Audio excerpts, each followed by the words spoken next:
তাহসানের বর্তমান ওয়াইফ রোজা, তাকে নিয়ে যেটা হচ্ছে এটা কি ঠিক হচ্ছে? আমি তাহসানের বর্তমান ওয়াইফ এটা কেন বললাম? যদি তাহসান রোজাকে বিয়ে না করতো, রোজা যদি তাহসানকে বিয়ে না করতো, তাহলে কিন্তু রোজাকে নিয়ে এত কন্ট্রোভার্সি হতো না। যদি রোজাতে যদি একটা নর্মাল মানুষকে বিয়ে করতো, যে কোনো পাবলিক ফিগার না, যার উপরে মানুষের ক্রাশ নাই, তাইলে না এই জিনিসটা হতো না।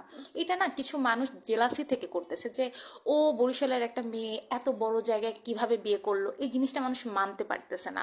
আর দেখেন, প্রত্যেকটা মানুষের একটা পাস্ট থাকতেই পারে, একটা বয়ফ্রেন্ড থাকতেই পারে, ইটস নর্মাল। মাশাআল্লাহ, বরং তাদেরকে এটা যদি অনেক না হতো তাহলে অনেক ভালো অ্যাবনর্মাল লাগছে। হতো। একটা সারা মেয়ের একটা জীবন এই বয়ফ্রেন্ড থাকবে না, বন্ধন এটা কোনো অটুট কথা থাকুক, হতে পারে? ভালোবাসা এখন ভালোবাসায় মূলত ভরে থাকুক হচ্ছে তাদের রোজা জীবন, কেন এই এত দোয়াই করছি।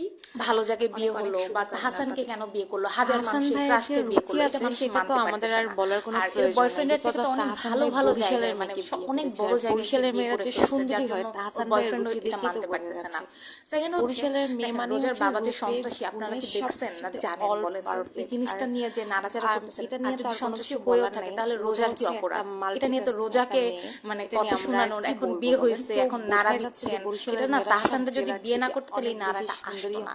আসলে আমরা বাঙালি জাতি না খুব খারাপ মানুষ, একটু বড় জায়গায় গেলেই কিভাবে নিচে নামাবো, এই এই দৌড়ে এই পাল্লায় আমরা পড়ে থাকি। ওকে ওয়েলকাম করেন সুন্দরভাবে, যাতে ওরা সংসার করতে পারে, ভালো থাকে, এই দোয়াটাই করেন।